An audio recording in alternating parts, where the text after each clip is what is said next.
The stars twinkled in the vast emptiness of space as the Earth exploration vessel Pathfinder drifted silently through the outer reaches of the Milky Way. Captain Alec Warren stood on the bridge, his eyes fixed on the main view screen. He ran his hand through his short brown hair and let out a tired sigh. They had been mapping this sector for 3 weeks now, and while the data was valuable, the crew was growing restless. "Captain, I'm picking up unusual energy readings at coordinates 227 by 84, said Lieutenant Kate Bishop, her fingers dancing across her console. "It doesn't match anything in our database." Warren straightened his uniform and walked over to her station. "Show me." The screen displayed a series of wave patterns that pulsed with an odd rhythm. They weren't natural, that much was clear.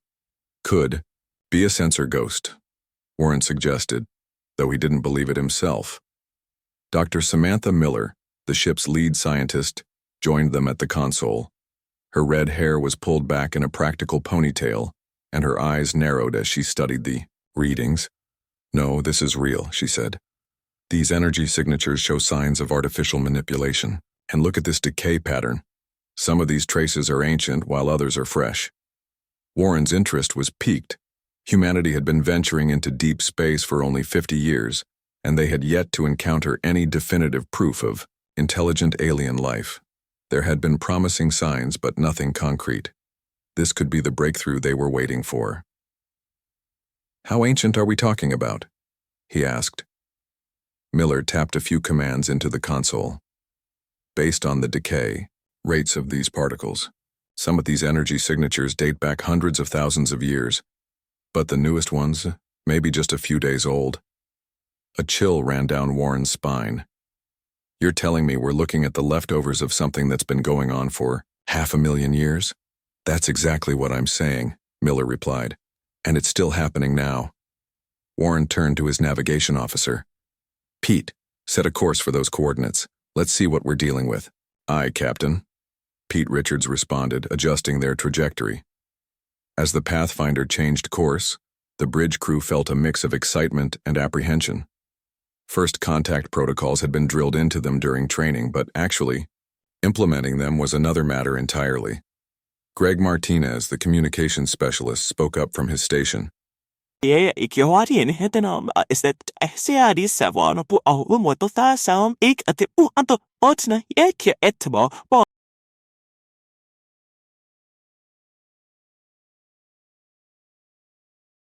Te svobo og witap etterpå og at se. Says ich dicke dogs, the swamp bomaski come Of it.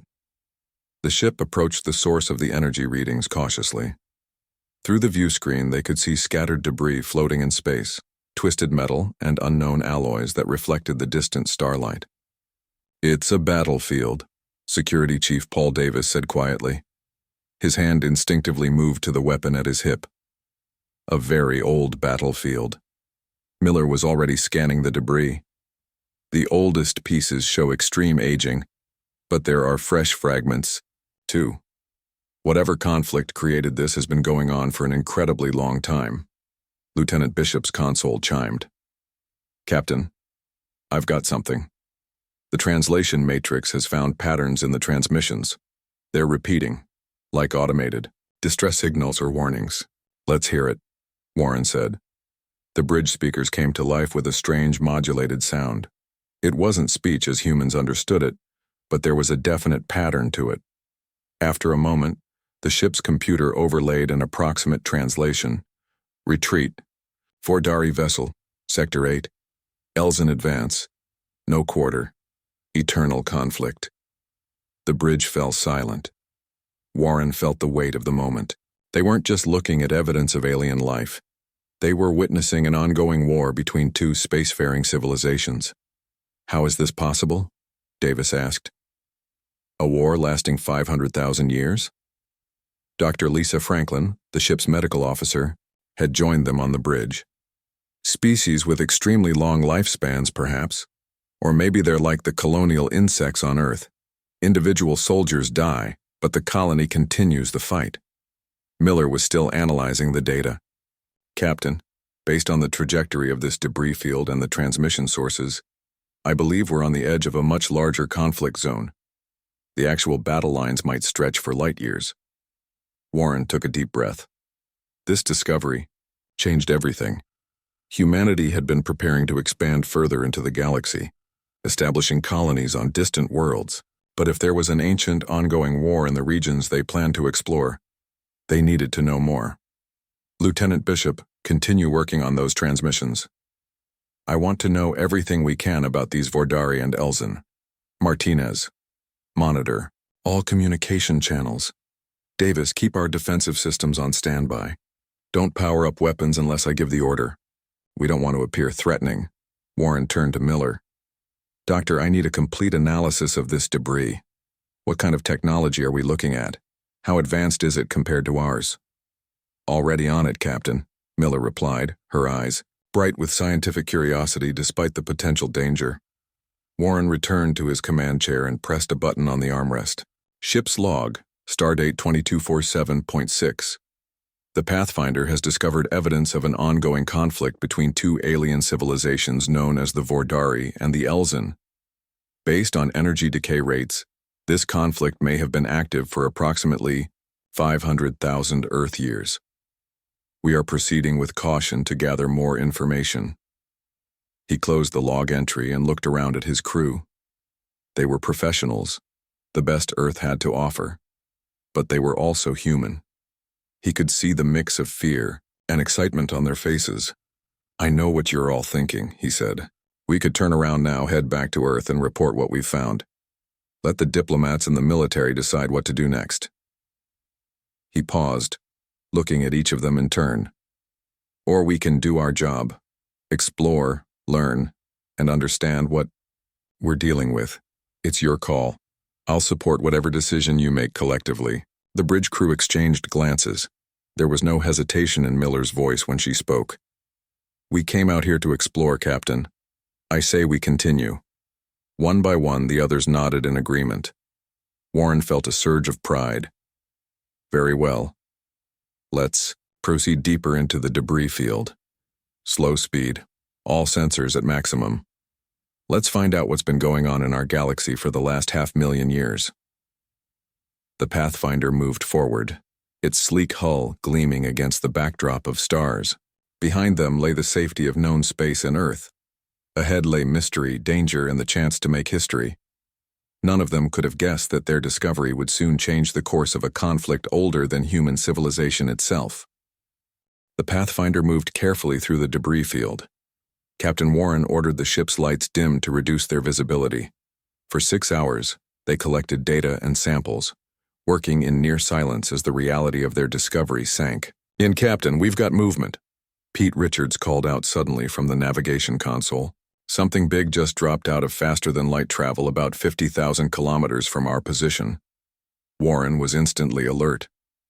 On screen, the view screen shifted to show a massive vessel. It was unlike anything humans had designed. All sharp angles and jutting spires, its hull covered in what looked like battle scars. Is it Vordari or Elzen? Warren asked. Lieutenant Bishop shook her head. Unknown, sir. Our translation matrix doesn't have enough data yet to identify which is which. The strange ship seemed to drift, its movements erratic. Miller's scanners beeped urgently. Captain, that ship is badly damaged, she reported. I'm detecting massive power fluctuations and hull breaches. Life support seems to be failing. Before Warren could respond, another alert sounded. 3 more ships just appeared. Richards called out. They're pursuing the damaged vessel. The newcomers were sleek and predatory in design, moving with purpose toward the damaged ship. Small bursts of energy flashed between them. Weapons fire. The damaged ship is transmitting something, Greg Martinez said from communications. It's a distress signal, I think. Can you translate any of it? Warren asked. Martinez shook his head. Not yet, but the pattern matches what we've identified as Vordari communications. Warren made a quick decision.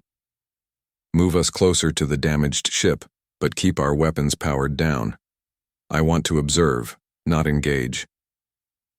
As the Pathfinder drifted closer, the attacking ship suddenly changed course. They'd noticed the human vessel. They're scanning us, Bishop reported. tension in her voice. Very thorough scans. One of the attacking ships broke off its pursuit and moved toward the Pathfinder. "Captain, we're being hailed," Martinez said, surprise evident in his tone. Warren straightened his uniform. "First contact. This is what we trained for. Put it through." "Dear cow." View screen flickered and an alien face appeared. The being had a flat, wide head with 4 eyes arranged in a row. Its skin was pale blue and seemed to shimmer slightly. When it spoke, its mouth moved in strange ways, but the ship's computer worked to translate. "Unknown vessel. You interfere in Elzen military operations. Withdraw immediately or be destroyed." Warren kept his expression neutral. "This is Captain Alec Warren of the Earth vessel Pathfinder. We are on a peaceful mission of exploration and mean no harm. We were studying the debris field when we noticed the conflict." The alien's 4 eyes blinked in sequence. "Earth? This designation is unknown. You will depart this sector immediately. The criminal Vordari vessel must be captured." Before Warren could respond, the damaged ship fired a desperate burst toward its pursuers. The shot went wide, but it showed they still had some fight left. "Captain," Miller whispered, "scans show the damaged ship has 23 life forms aboard. Their life support is critical. They won't survive long without help." Warren faced a terrible choice: withdraw as ordered and leave the Vordari to woe their fate, or risk humanity's first alien contact turning hostile. "Martinez, open a channel to the damaged ship," he decided. After a moment of working the controls, Martinez nodded. "Channel open. Vordari vessel, this is Captain Warren of the Earthship Pathfinder. We may be able to provide assistance. Can you understand me?" For several tense seconds, there was no response. Then the view screen split to show a new alien face. This one had a narrow, pointed head with 2 large eyes and skin that looked rough, almost like bark. "Earth vessel, we understand. Help needed." The translation was broken but clear enough. The Elzen commander cut in angrily. "You dare assist criminals? Your species will be marked as Vordari allies. This means war." Warren didn't back down. "We're assisting a damaged vessel with life forms in danger. Where I come from, that's not taking sides. It's basic decency." Security Chief Davis moved closer to Warren. "Captain, if we do this, we're making enemies before humanity is ready for an interstellar conflict." Warren nodded. "I know the risks, but I can't just watch them die." He turned back to the screen. "Vordari vessel, can you dock with our ship? We have medical facilities." "Attempting approach," the Vordari captain responded. The Elzen commander's face darkened to a deeper blue. "This action will not be forgotten." The transmission cut off abruptly. The 3 Elzen ships moved into attack formation. "Shields up," Warren ordered. "But do not fire unless fired upon. Pete, position us between the Elzen ships and the Vordari vessel." The Pathfinder moved smoothly into a defensive position. The damaged Vordari ship limped toward them, trailing debris and venting atmosphere. "The Elzen are charging weapons," Davis reported. Warren clenched his jaw. "Hold position." The lead Elzen ship fired, but the shot was clearly a warning. It passed, well clear of both vessels. "They're testing us," Warren said. "They want to see what we'll do." Dr. Franklin arrived on the bridge with her medical team. "Sickbay is prepared for alien physiology, Captain, but I can't make promises about compatibility with our treatments." Warren nodded. "Do your best, Doctor." The Vordari ship was now close enough that they could see the extent of the damage through the view screen. Its hull was breached in multiple places, held together by what seemed like makeshift repairs. "They've been running for a long time," Miller observed. Martinez looked up from his console. "Captain, I'm receiving a new transmission from the Vordari ship. They say they have vital information about the Elzen that the entire galaxy needs to know." The Elzen ships fired again, this time much closer to the Pathfinder's bow. "Final warning from the Elzen commander," Martinez reported. "They're demanding we withdraw, or they will open fire directly on us." Warren took a deep breath. In this moment, he wasn't just making a decision for his crew. He was making a decision that could affect humanity's place in the galaxy for generations to come. Tell the Vordari we'll cover their approach, and inform the Elzen that the Pathfinder stands ready to defend itself if attacked, but we have no wish for conflict. As Martinez relayed the messages, the damaged Vordari ship edged closer to their docking bay. The Elzen vessels moved in a threatening pattern around them. Warren watched the view screen, his heart pounding. Humanity's first major interaction with alien life was balancing on a knife's edge, and he had just placed his ship, and perhaps Earth itself, into the middle of a war that had raged for 500,000 years. Vordari's ship preparing to dock, Bishop announced. Elzen vessels holding position but maintaining weapons lock. Warren nodded grimly. All hands, prepare for possible combat. This first contact just got complicated. The docking procedure was tense. Every crew member on the Pathfinder held their breath as the damaged Vordari ship connected with their vessel. Captain Warren stood at the airlock with Security Chief Davis and Dr. Franklin. Both officers had sidearms, though Warren hoped they wouldn't be needed. Remember, Warren said quietly, these beings have been at war for longer than human civilization has existed. They might not understand the concept of neutral assistance. The airlock hissed open. 3 Vordari stood on the other side. They were tall, at least 7 feet, with bark-like skin just as Warren had seen on the view screen. Up close, he could see that their skin had patterns that seemed to shift slightly, like ripples on water. The lead Vordari stepped forward unsteadily. I am Commander Kelthor of the Vordari scout ship Eternal Vigil. Thank you for your intervention. Warren was surprised by how quickly the translation matrix had improved. I'm Captain Alec Warren. This is Dr. Franklin, our medical officer, and Security Chief Davis. Dr. Franklin stepped forward with a medical scanner. Your people need treatment. Will you allow me to help? Kelthor hesitated but nodded. Many of my crew are injured. Our healer died 2 cycles ago. As Dr. Franklin began examining the aliens, Warren noticed that Kelthor kept looking at him with what seemed like disbelief. You said you are from Earth? Kelthor asked. We have no record of your species in this sector. Warren nodded. We're relatively new to deep space travel. Earth is about 8 light years from the edge of this debris field. Kelthor made a sound that might have been a laugh. 8 light years? And the Elzen never found you? You are fortunate beyond measure. Davis kept his hand near his weapon. The Elzen ships are still out there, Captain. They're maintaining position, but they've called for reinforcements. Warren turned to Kelthor. We need to move quickly. Why were they chasing you? Your message mentioned vital information. The Vordari commander straightened, wincing from some hidden injury. My ship was on a reconnaissance mission when we discovered something that changes everything we know about the war. Before he could continue, Dr. Franklin interrupted. Captain, I need to get these people to sickbay immediately. Several have life-threatening injuries. Warren nodded. Of course, Commander Kelthor, can you come with me to the bridge? We need to discuss our situation with the Elzen. As they walked through the corridors of the Pathfinder, Kelthor studied everything with obvious interest. Your technology is, different. Not as advanced as ours in some ways, yet innovative in others. Warren smiled slightly. Humans have a knack for finding unusual solutions. On the bridge, the crew watched Kelthor with a mix of fascination and caution. Lieutenant Bishop reported from her station.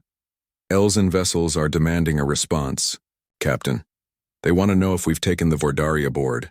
Tell them we've provided humanitarian assistance to injured crew members as any civilized species would do, Warren replied. Kelthor made that strange laughing sound again. Civilized? The Elzen? They are destroyers, conquerors. For 500 million years they have sought to eliminate us. Miller joined them, her scientific curiosity evident. Commander Kelthor, how can a war last so long? Even with advanced lifespans, surely generations would have passed. Kelthor turned all his attention to her.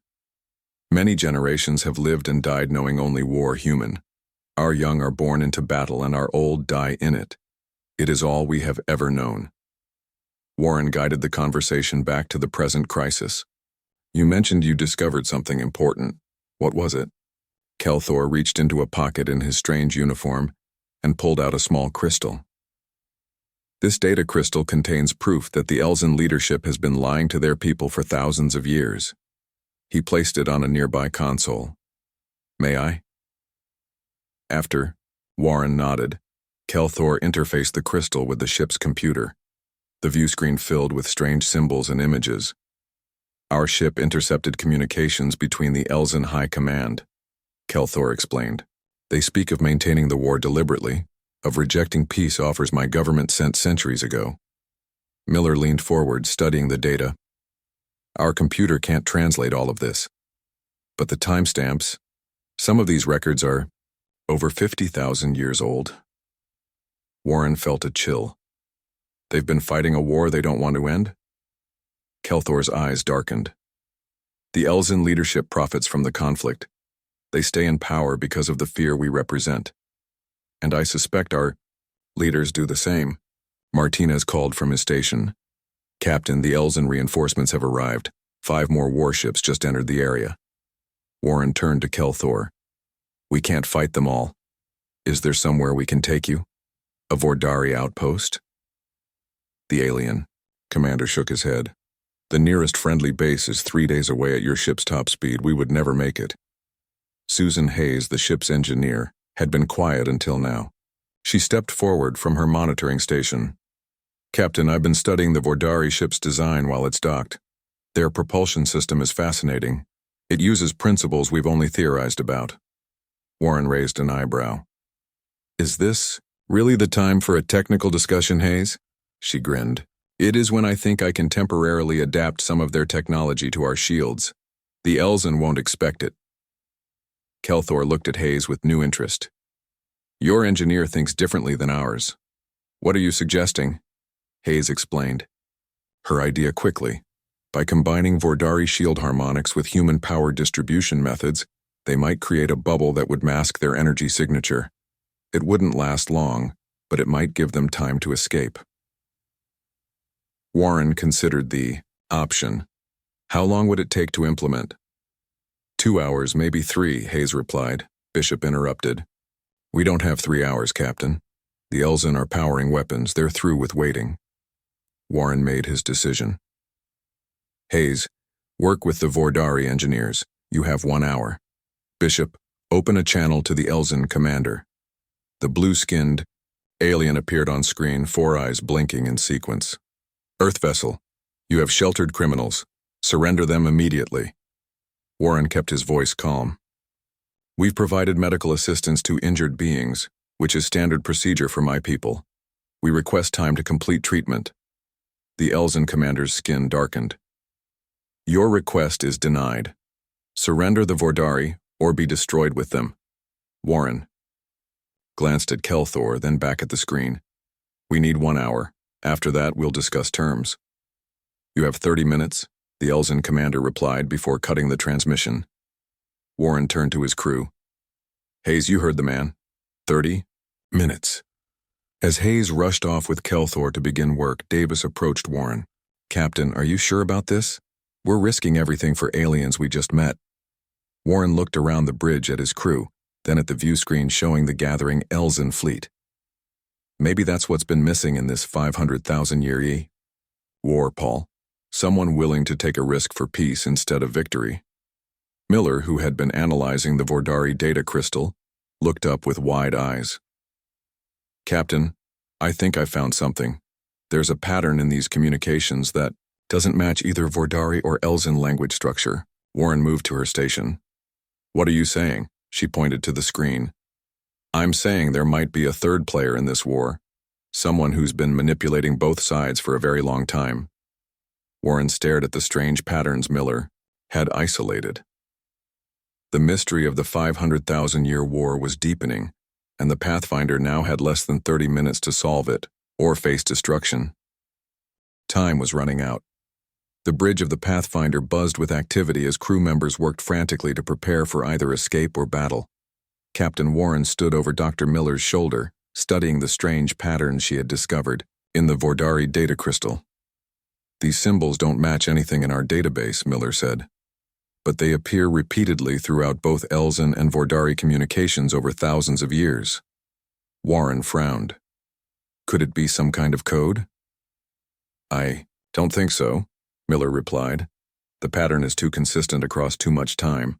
I think it's a language, a third species influencing both sides. Lieutenant Bishop joined them. Captain Hayes reports she's made progress with the shield modifications. She needs another 15 minutes.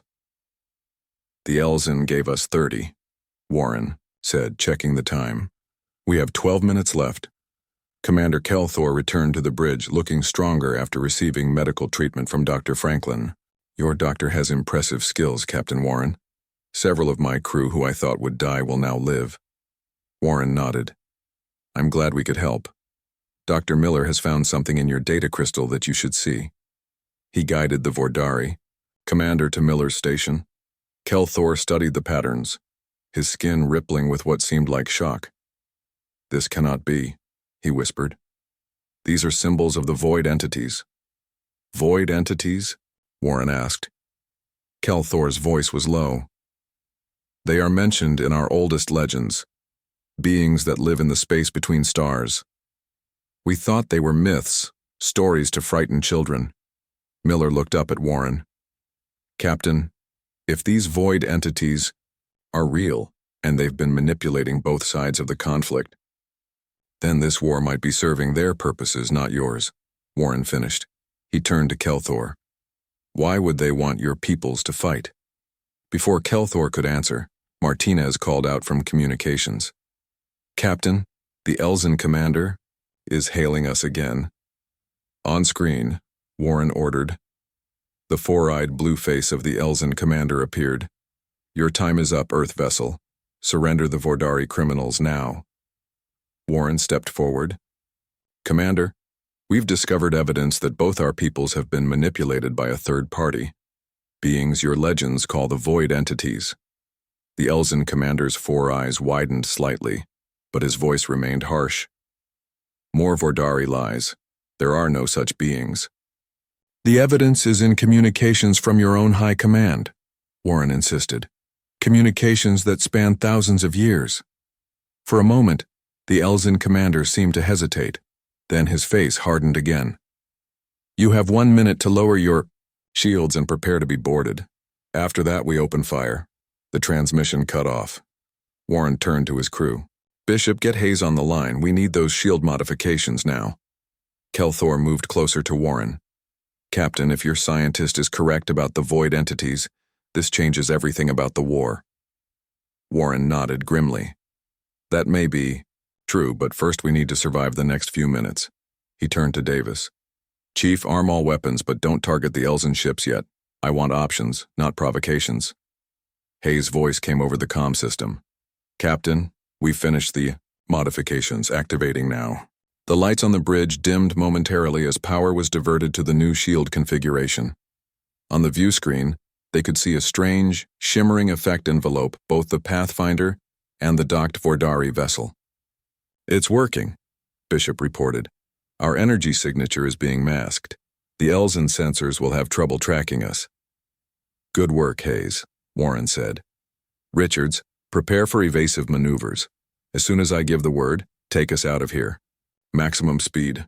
The Elzen ships had formed a semicircle around the Pathfinder, weapons charged and ready. Their lead ship is opening fire, Davis announced. The Pathfinder shook as energy beams struck their modified shields. But instead of the shields absorbing the impact as usual, the energy seemed to flow around them, dissipating harmlessly. Hayes, you're a genius, Warren said. Richards, now. The Pathfinder surged forward, the damaged Vordari ship still attached to its docking bay. They slipped between two Elzen vessels, which fired again but couldn't get a solid lock on the human ship. They're pursuing, Bishop reported, but they're having trouble tracking us precisely. Warren turned to Kelthor. This shield modification won't last long. We need someplace to go. Somewhere we can present this evidence to both your peoples. Kelthor thought for a moment. There is a neutral space station at the edge of the Crimson Nebula. It was built thousands of years ago during a brief peace attempt. Both sides still honor its neutrality for trading necessary resources. Richards, set course for the Crimson Nebula, Warren ordered. Hayes, how long will these shields hold? 2 hours at most, Captain, Hayes replied over the comm.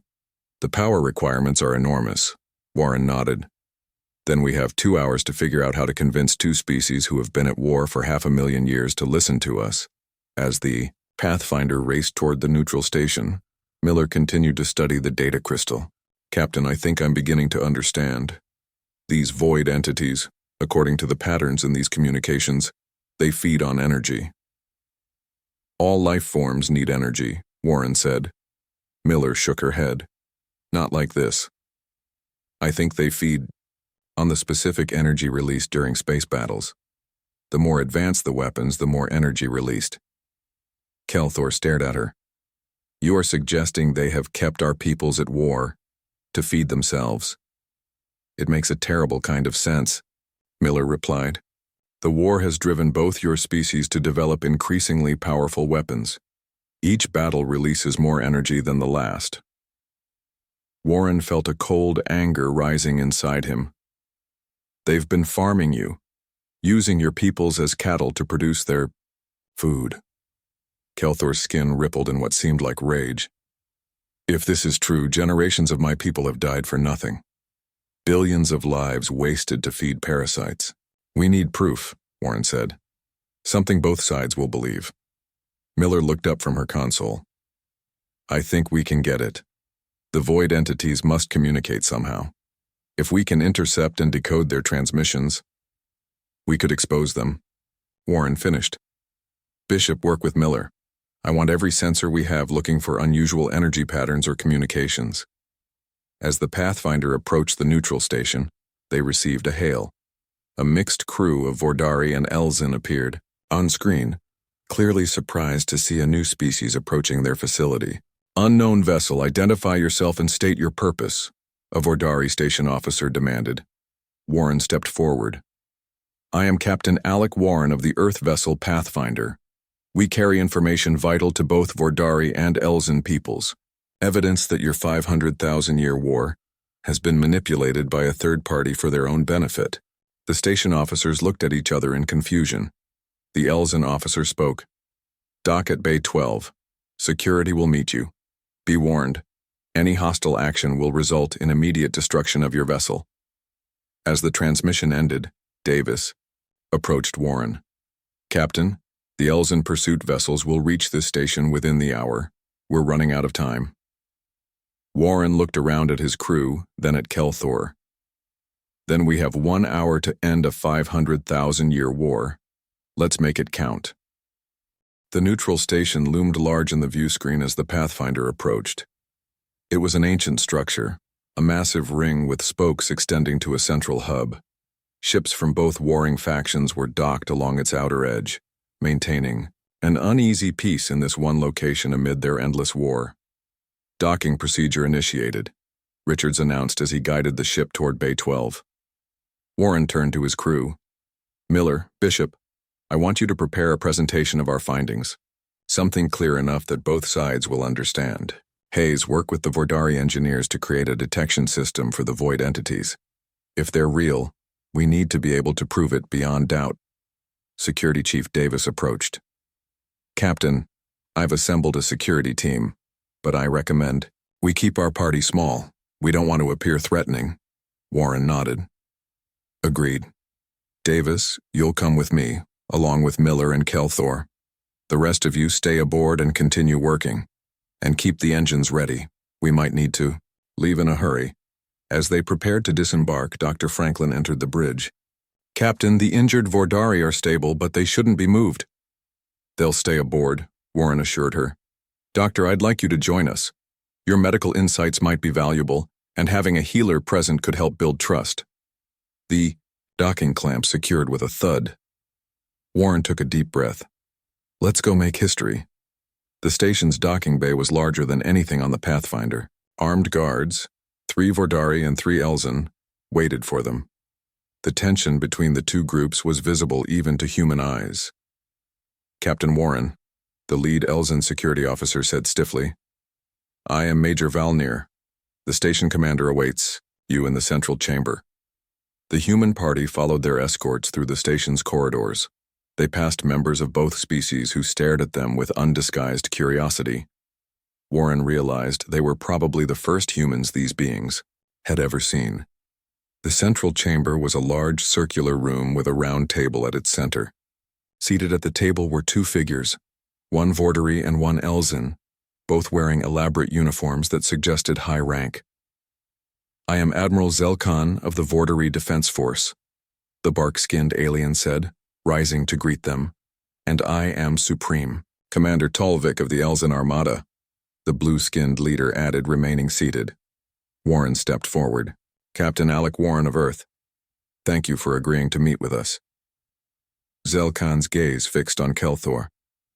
"Commander, your ship was reported destroyed. It is good to see you alive." Tolvik's 4 eyes narrowed. The Earth vessel interfered with a legitimate military operation. They should be punished, not granted an audience. Warren didn't back down. "Commander Tolvik, we have discovered information that affects both your peoples. Information that could end your war." This caught both leaders' attention. Zelkan gestured to the table. "Speak then, human. What could you possibly know about a conflict that began before your species had mastered fire?" As they took their seats, Miller set up a small projector. It displayed the strange symbols they had discovered. "We found these patterns embedded in communications from both Vordari and Elzen leadership over thousands of years," Warren explained. "Commander Kelthor identified them as symbols associated with entities from your ancient legends. The void entities." Tolvik scoffed. "Children's tales. There are no such beings."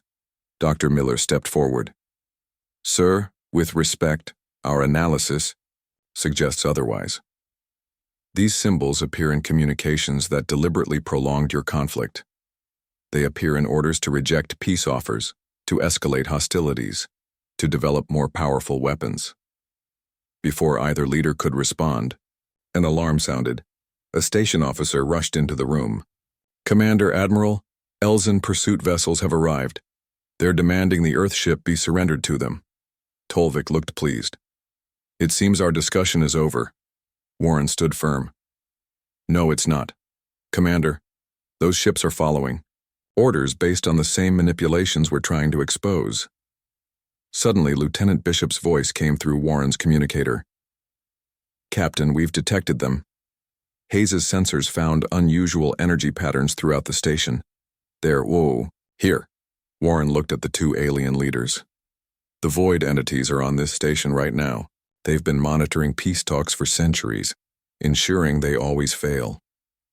Admiral Zelkan looked skeptical but troubled. "If such beings exist, why can we not see them?" Dr. Franklin, who had been quiet until now, spoke up.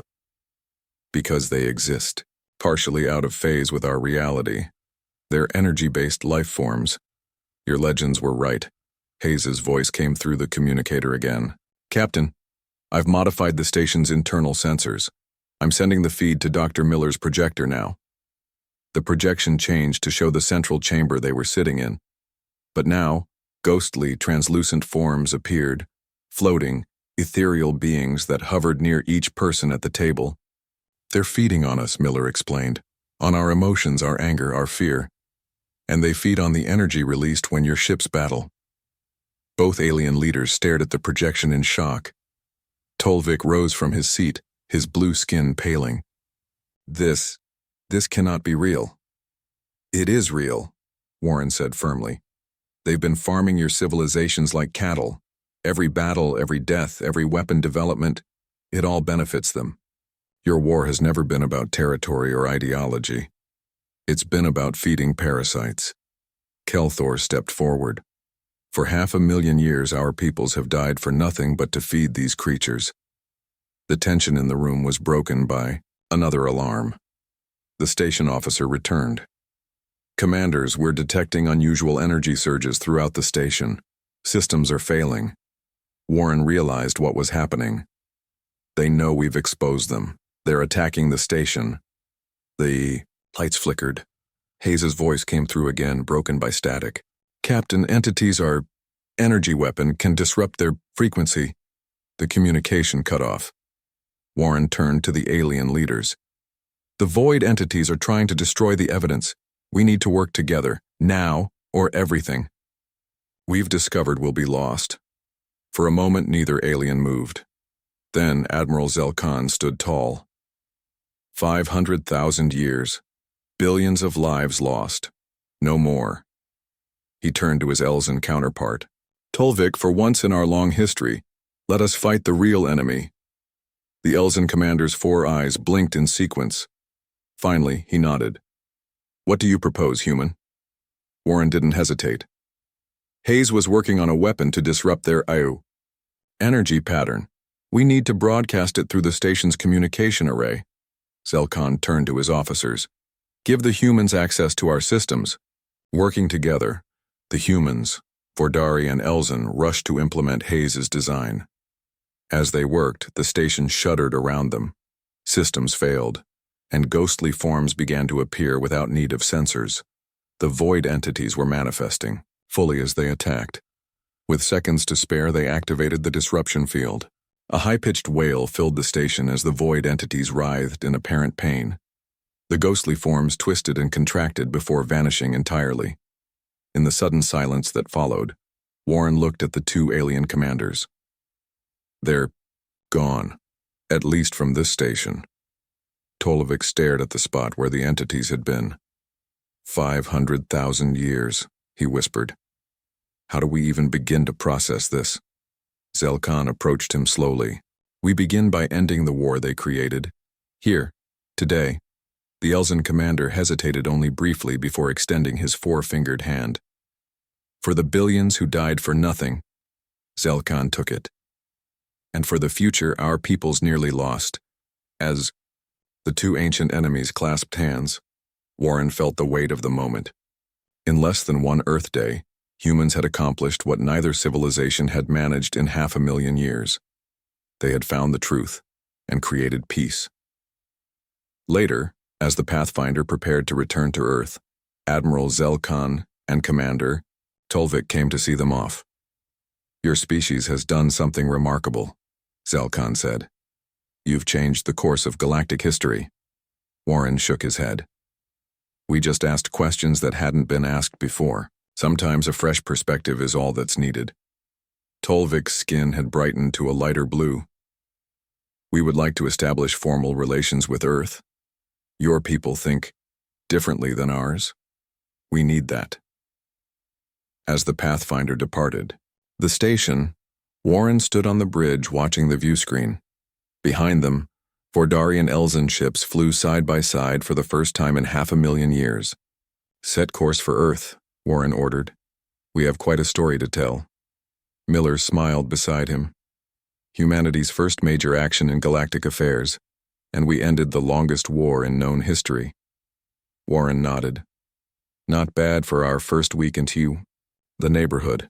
The Pathfinder jumped to faster than light speed, carrying news that would forever change humanity's place in the universe.